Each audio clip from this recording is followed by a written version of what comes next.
And go. So I'm here right now with my good friend Natasha Mochrie, and she is an author, an aspiring author, a first-time author that's releasing her book in April, and it's by the name of Beautifully Empowered: The Gift of Gratitude. And Natasha has an insane story. I have an insane story that I'm releasing in a couple days with my book, but she has an insane story that most people could never dream of having to go through. And when it came down to it, I've gotten to know her for the last month or so, and she's told me a few things about her past and how things have changed in her life ever since she dealt with suffering a stroke at the age of 31 years old. And so, Natasha, thank you so much for taking the time to join me this afternoon on this interview. And tell me a little bit about yourself. Tell me a little bit about what made you want to really take the plunge. What was the thing that triggered you to want to really express yourself and take the story and present it to the world, pen and paper? What was it that made you want to go ahead and write this book in the first place? Well, have almost dying kind of makes you look at life a little bit differently afterwards, especially living after an accident that happened to myself that I was told that I was meant to die or paralyzed, not wake up from what happened to me. So those words are pressed into my brain, and I do not allow any negativity or anything or anyone to tell me what I can and can't do anymore. So you were literally told by the doctors or the people that took care of you in the first place that this is the reality, this is what you're going to end up dealing with for the rest of your life, and you said, no, I'm going to push through that resistance. I'm going to make sure that I'm going to live the life that I want to. So can you kind of describe to me a little bit about how that all went down in the first place? Because obviously this has been a journey for you where you had a former life before you had a stroke. Now you have a new lifestyle that I'm sure has its goods and its bads, but how did that all kind of start out in the first place? Like, can you kind of paint a picture of the day that it happened and kind of what was going on in your life at that time? I was a social butterfly. I didn't party lots, but I definitely socialized lots. I was always hanging out. I was busy. I worked a lot. I was trying to run my business as well, but I didn't care enough about my business. What I cared about was going out for fancy dinners, going shopping, meeting men that weren't actually the right kind of men for my life, friends that I needed validation from, and just partying. And it just living a fast-paced life and being undervalued. And compared to what I live now, I am told that I'm not the same person. And I do believe February 2nd, 2020, that part of me died. Wow. That's powerful. And so when this happened to you, like, obviously death can be something that is a negative connotation for most people, but for you, in a lot of ways, I would say that that's something that part of you that maybe died on that day, you've actually used the incident that happened to really better yourself in a lot of ways. Can you kind of let me know, like, on the day that happened, like, you were alone, were you not? I was by myself the night before. I had dinner with one of my best friends, and I lived by myself. And I remember driving myself to the hospital, but I didn't have anybody there. I was by myself. I had an eyelash appointment that day. I had a tattoo appointment that day, and I had a stroke, but in my mind, I was just like, oh my gosh, I'm so sorry. I'm not going to make my appointments and stuff. Right. And I don't know, my mind just was like, this isn't going to be your life. This isn't the end of your life. I was literally trapped in a paralyzed body at the state that I didn't even know, but my mind didn't sink in with what was happening to me at the time. Right, you were living in your past reality still in comparison to the instant reality of that moment. I wasn't living in the present moment of actually like what was happening right at that point in time. I was like, I need to be here. I need to be there. I need to call this person, rather than being like, you just had a stroke. Yeah. Like, you're messed up right now. Yeah, that's a pretty heavy reality for somebody at that age, right? Like, that's something that most people would think happens to older people, or maybe somebody that maybe is a little unhealthy, but from what I understand, like, yeah, partying. I mean, I did a lot of partying myself, right? Everybody has their party stage or whatever you want to call it, their drug phase or their alcohol phase or whatever. But like, I mean, that it doesn't sound like you were like out of the norm too dramatically to make No. that happen. So like, you know, Well, I think that's why the doctors missed it too, because I mean, a 31-year-old female who comes in and is saying she either had a heart attack or a stroke, they did CT scans, they did blood work. And even though it took the third CT scan to figure out that they missed the artery dissection in my neck, they didn't know. wow. So, I mean, later on, my brother told me that the doctor called and was like, does your sister do drugs? And he was like, no, like, what the hell is going on, kind of thing. And he's like, well, your sister had a stroke.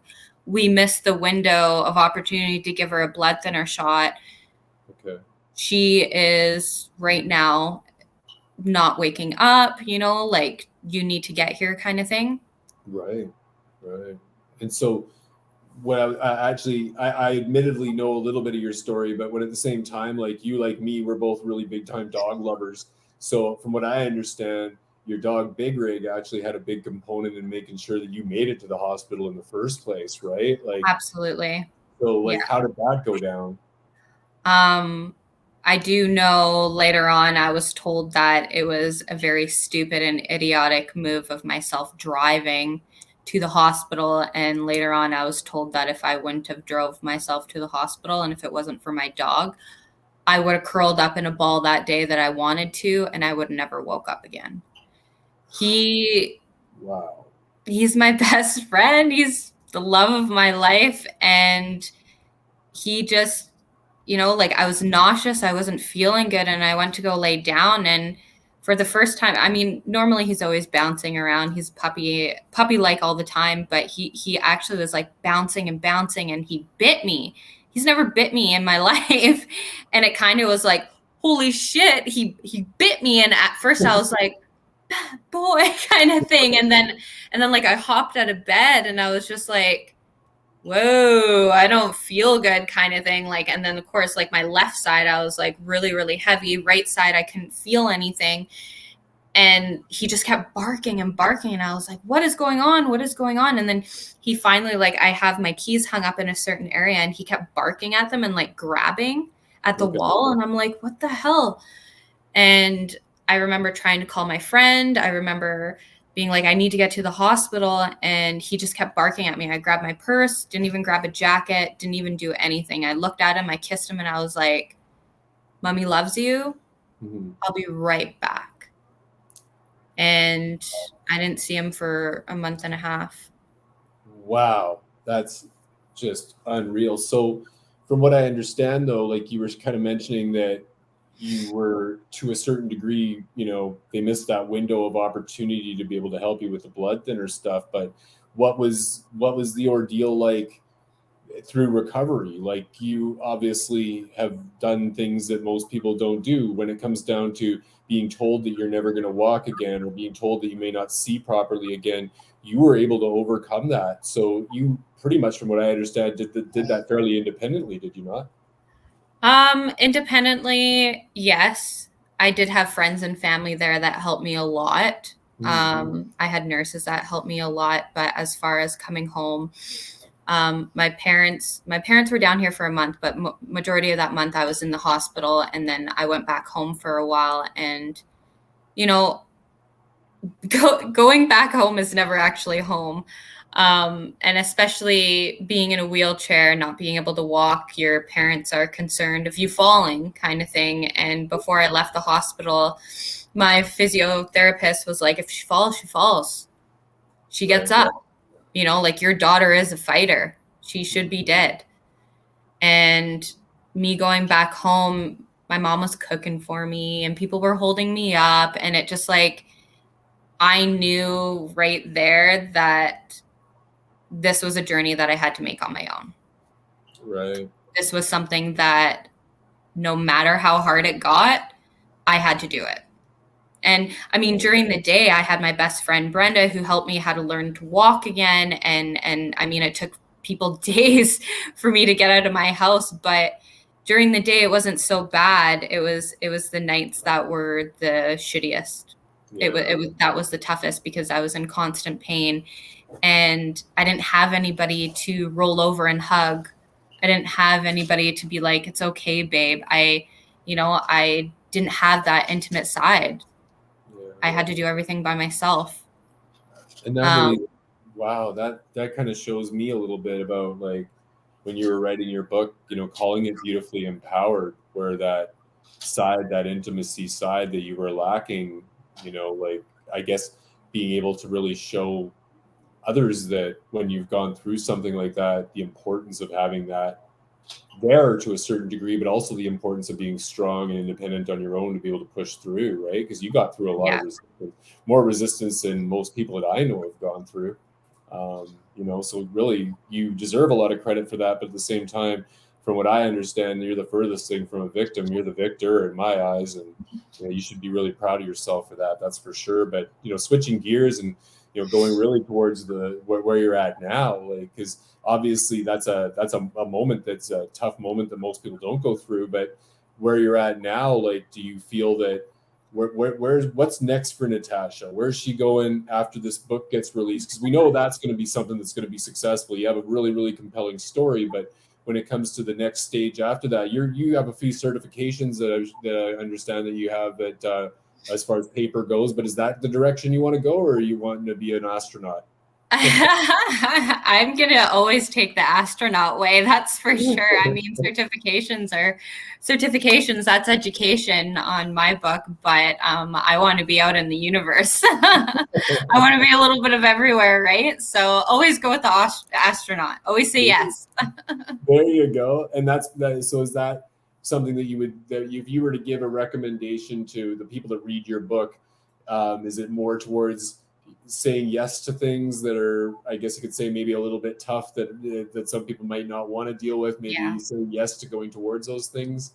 Absolutely. It's more so on the emotional side of the journey of taking the bad with the good, making those negatives into positives, taking those harsh, traumatic, emotional stresses that everybody carries with them, and turning it into something positive, stepping into the unknown, the fear, the darkness.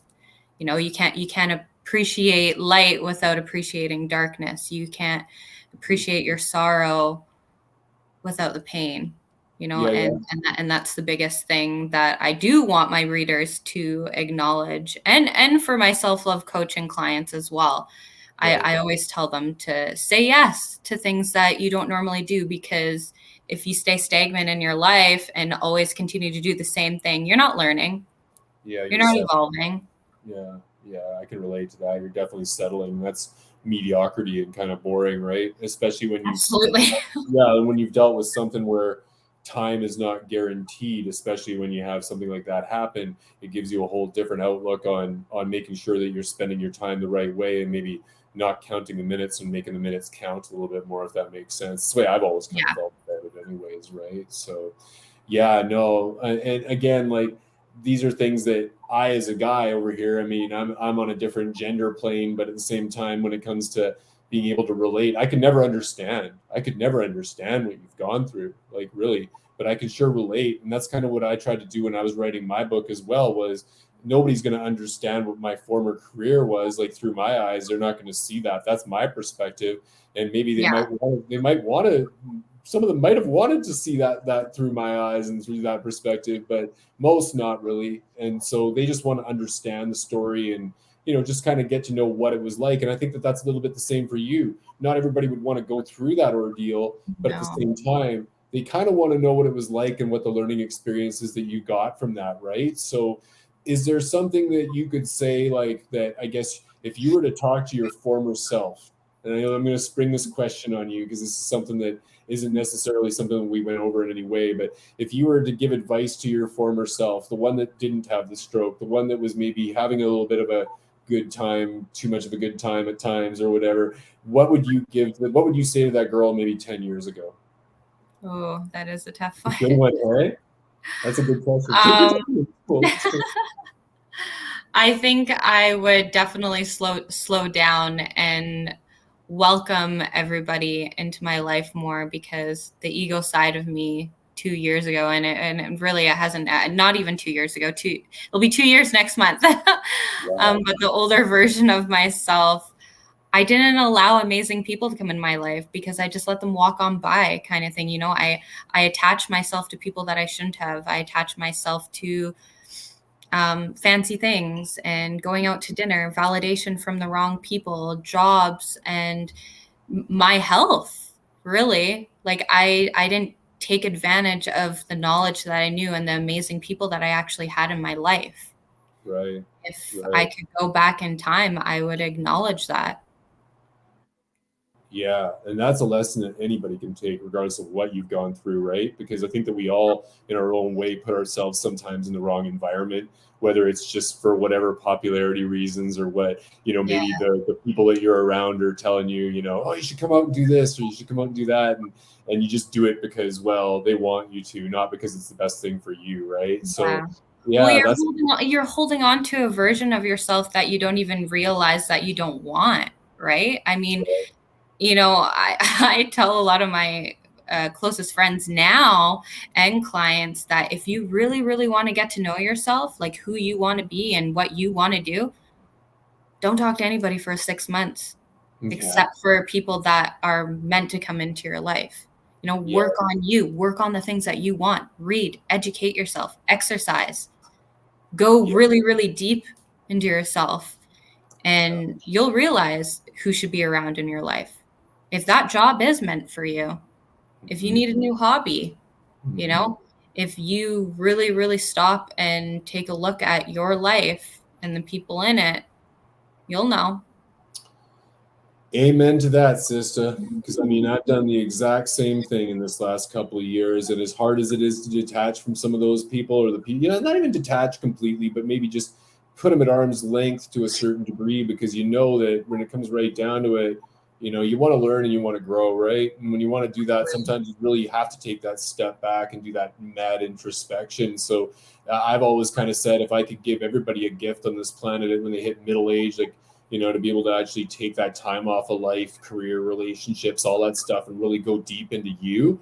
And then Yeah. that way you can really attract the right type of people in your life. And, that's what I'm going to say right now is that fortunately for myself, I was able to do that. And I've attracted some amazing people into my life, and deflected some other people that maybe that were kind of holding me back, a bit of a, I guess you could say, ball and chain on my ankle. But I gladly welcome these new people through that door that I opened, right? You're one of them, right? Like, I Yeah, mean, absolutely. I mean, we've only really known each other for a month now, and it's been right. amazing, right? We learned so much about each other and about our books. Your book is out in 2 days. Like, wow. Like, Yeah. But what's really cool is actually, like, we were joking about this the other day, and we'll just let the audience know that when it comes down to it, like, we both had our time, obviously Saturday and Friday nights, being able to go out and have a good time and do all the materialistic stuff, like you're saying, having drinks and yeah, spending hundreds of dollars on all that bullshit. But we go and spend like $5 on a coffee and sit there and brainstorm and talk about all this stuff. So that's I why we know. wanted to do this interview, because it's like, it's cool, because Yeah, we're literally talking about a lot of this stuff just when we're casually shooting the shit, so to speak, right? yeah, So yeah, like, I mean, and so, like, I guess coming back, because I'm going to wrap back to that question, I'm not going to let you spin out of it, is that when it comes down to after the book, Natasha, like, after the book, your book's going to be successful. I already know your book's going to be successful.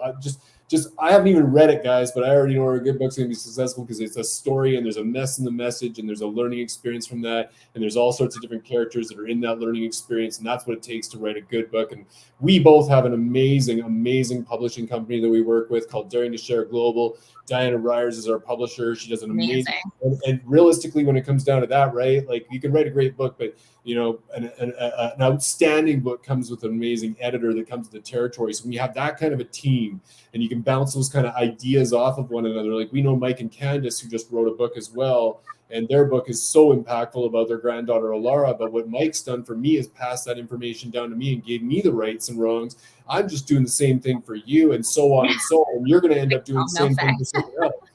Yeah, it's just so cool, and that's a really gratifying thing to do. So I'm grateful for having that type of an opportunity, just to be able to have that in my life now, living by my authentic self. And that authenticity, as I said, it attracts people and it deflects people. So is that something that you've experienced a little bit in your life as well, where you've kind of felt like your authentic self has, I guess you could say, been somewhat liberating in a way?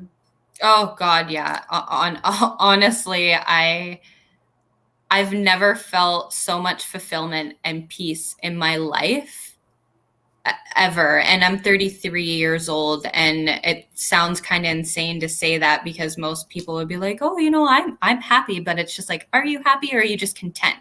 I can actually say I am pretty fulfilled and happy. I have successfully started 2 businesses. I am being published in a beautiful book next month, and then I also have my book that's published in April. And after that, I'm just going to continue writing. This is turning into a beautiful series, and I just it's been an incredible journey. And the more that I welcome myself into doing my sole purpose and what I am passionate about doing, the amazing people still just keep coming into my life. Right. Which is awesome because you're in that zone. You're in that Yeah. vibe. You're in that vibe that's actually attracting other people with that vibe, right? Like I didn't Yeah. understand the importance of that really. Like I really didn't, honestly. I was kind of going, oh, I would take the negativity and I'd pass blame off on other people and I'd be pointing the finger at everybody else, and then I'd be attracting people into my life that did the exact same thing. And so that wasn't good, right? But now that I associated with people that take accountability for their actions, they realize that the shit that happened to them in their lives happened to them in their lives, but they're actually moving forward step by step in a positive forward direction. Like yourself, you didn't conquer the whole world in one day. We're sitting here like No. almost 2 years from this incident, and Yeah. you're still making baby steps. And you also, from what you've told me, have come to realize that that person that you were before, you're never really going to be the same. But guess what? Even though you went through what you went through, I'm never going to be the same as I was just yesterday either. It might be a little different, but we're all kind of, if we're learning and growing, we're all kind of going in that right direction. So I give mad kudos to you because a lot of people would never recover from an incident like that, but you were able to push forward on in a lot of ways on your own. Like, not saying it was completely on your own, but when it came down to Yeah. it, you had to be the one to take that step. You had to be the one that when you got up in the morning to not give up, right? Well, that's Continue. the thing. I mean, like, I would never want to say I did this journey by myself because there No, are family and friends that help me. But at the end of the day, I'm the one that made those choices to change my lifestyle. I'm the one that made those choices to let go of certain men that didn't serve me in a relationship. I'm the one that started making the choices and daily habits that turned into goals, that turned into a routine. Nobody right. else. I did that. Exactly. And that's how you can impact other people as well.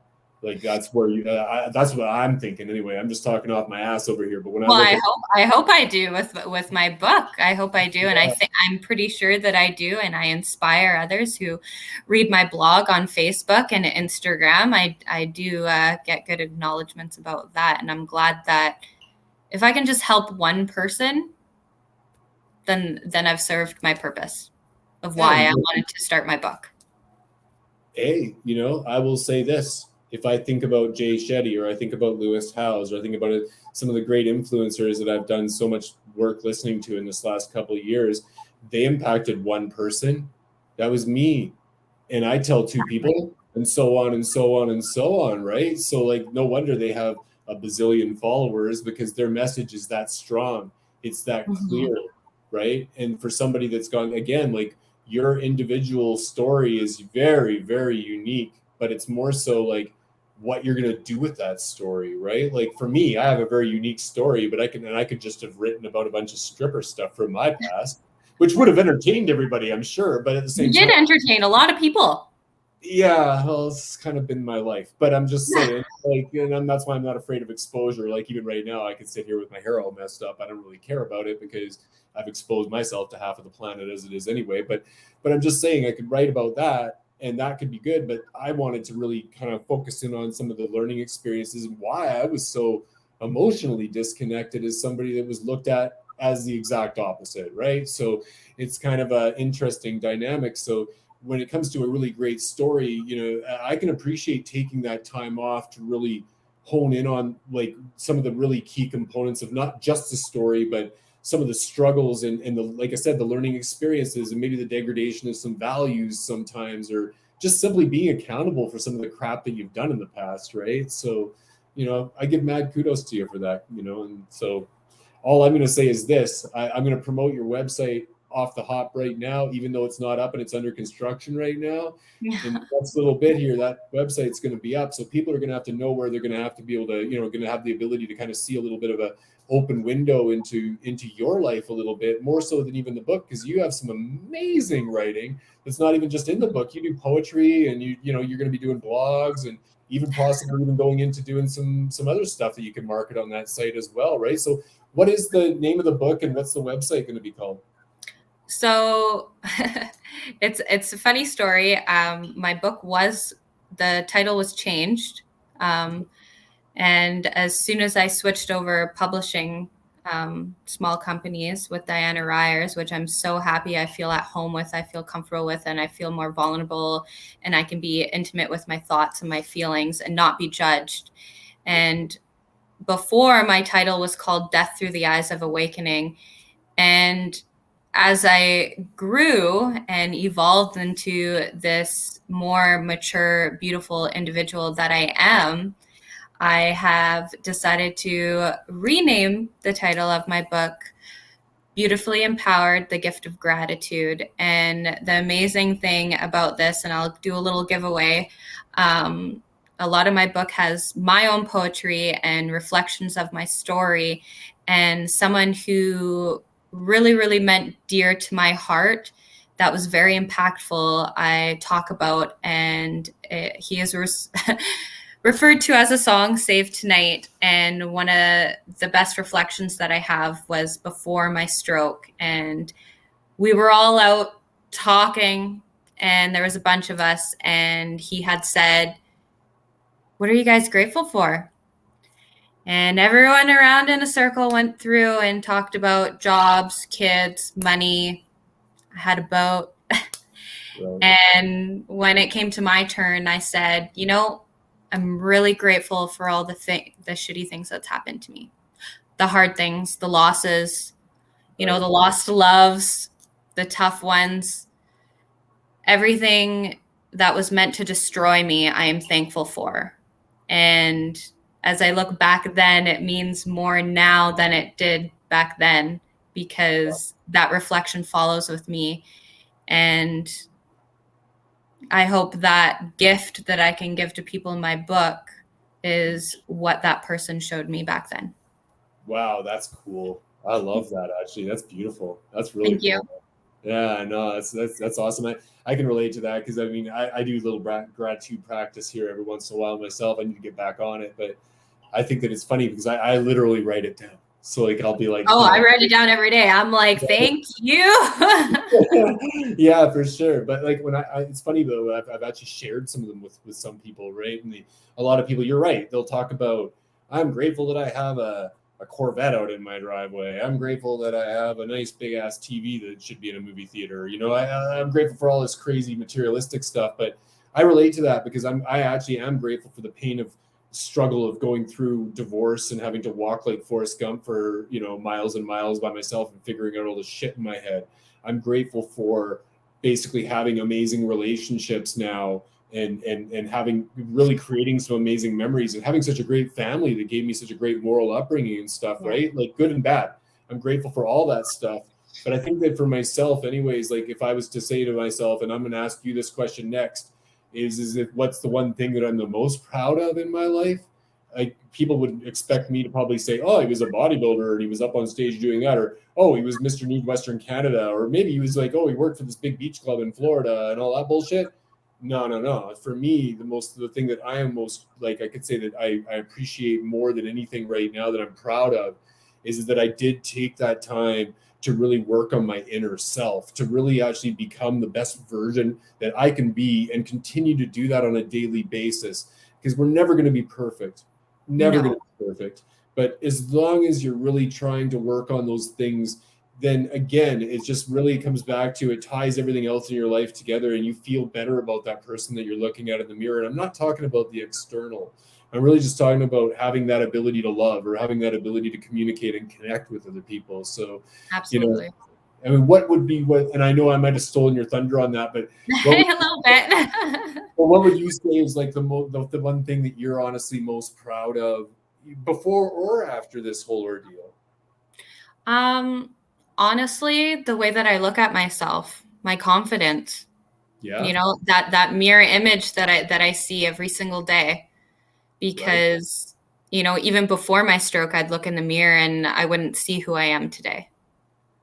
And then going through my stroke, being paralyzed, not being able to feel my body, not being able to see, and, that reflection looking back at me, she has changed every day. She changes every day. Every time I walk past a mirror, I'm different. I can now look soulfully in my eyes and appreciate the woman that I am today. Beautifully empowered. That's freaking awesome. That is so awesome. You know what? Kudos to you, Natasha. You've done an amazing job with the book and everything. And I haven't even read the bloody thing yet, but all I can say is I'm excited to read it. I've only known Natasha for a month, but I'm going to tell you, I've met a lot of people in my lifetime that have had a lot of status, and they've had a lot of freaking value as far as maybe what they've earned in their life, or maybe they've got the white picket fence and the wife and the kids and all the rest of that stuff. But a lot of those people don't have what we have, what we've just been talking about right now. And that is when you actually take that time to do that true, real introspection, and you really actually do become that version of yourself. It's infectious. It's like a virus, and it attracts so many good things into your life. So if there's, like I said, if there's anything I could ever give anybody, it was the ability to be able to do that. So thank you so much for sharing that. Any final thoughts that you could say, that you would like to say to this audience? Anything that you could give, and maybe in a simple statement, what you would, if you could give somebody the gift of something, what would it be? The gift of my beautifully empowered website at beautifullyempowered.ca. Come in live. I thought it was .com. Is it not? No, I'm pretty sure it's .ca. Okay. Right on. Well, I'll tell you what, we'll go with that then. And no, awesome. Thank you so much. I appreciate you taking the time to do this interview. Is there any, and I will say this, I'm going to ask you this, is there any questions that you want to ask me about my book and my career? What can we all expect from Corey? Oh, man. Well, boy, that's a good question. Rather than take it off. I think that what you can expect is a raw, real, accountable truth as far as the painted picture of what happens, not only from the male dance side of things, but what really happens through life. And my book starts at about the age of 5, and it goes through till about the age of 43. And basically, what you can expect from that is understanding the side of a little kid that really was very disconnected and didn't really have an understanding of what emotional connection was. And so when you don't have that understanding, you feed for it, you hunger for it in different ways. And if maybe you're not getting it, maybe you want to get it by doing things that'll make people have those reactions. So for me, I've always gotten, my drug of choice was ecstasy at one point when I was in my drug phase, but my drug of choice actually started when I was about 5 years old. And that was adrenaline, and being able to actually have somebody laugh or cry or just react or just go wow to what I was doing. That made me get the goosebumps from that day forward. And that carried me through a very unorthodox career, and carried me through some really, like I said, ups and downs, I guess you could say, that most people don't go through, but can very much relate to. And so what they're going to learn from me is really multifaceted. It's not just about truth compared to perspective. It's about morality and integrity. It's about just basically the true definition of what man enough is, and where I made my mistakes with that. It's about connection and relationships, not just communication.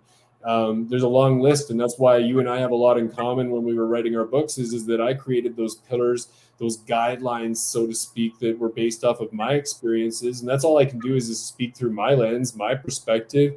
You've done the exact same thing. So ironically, somehow or another, we cross paths and we're very original in our writings that way. So that's what you can expect from me. Really, is I guess you could say, really, for the first time, you're going to see Corey.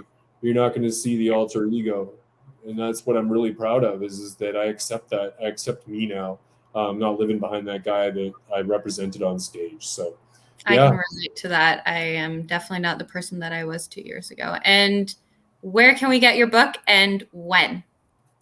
You're getting good at this. Okay, so 2 days, January the 18th, Amazon. We are launching. You can go to Corey, or you can go to takeitoff.ca. You can go to takeitoff.ca. You can register for the Amazon launch there, or if it's after the 18th, you can always go and you can purchase the book at my website as well. And in the next little while, the website's going to be expanding. I'm going to be putting on some other stuff there, some cool little package deals with some fun stuff to make it a little interesting.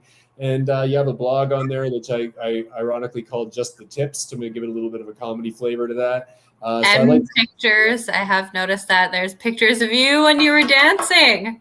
Yeah, a couple of skin shots.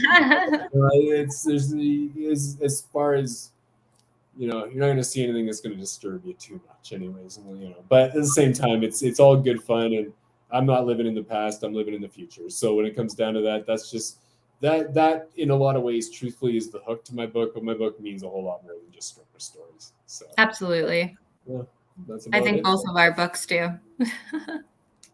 Right on. Well, hey, thank you very much for appearing on this interview. Thank you. Your time is valuable. I appreciate you big time. And we're going to end it at that. Guys, if you get a chance, go to takeitoff.ca. If you get a chance in the next little while, go to beautifullyempowered.ca. I believe it is. And if it's not .ca, try.com, because I was trying to think it might be .com. But I'll leave it at that. Thank you so much, you guys. Have yourselves a great day, and we are out. Thank you. Bye. I don't know how to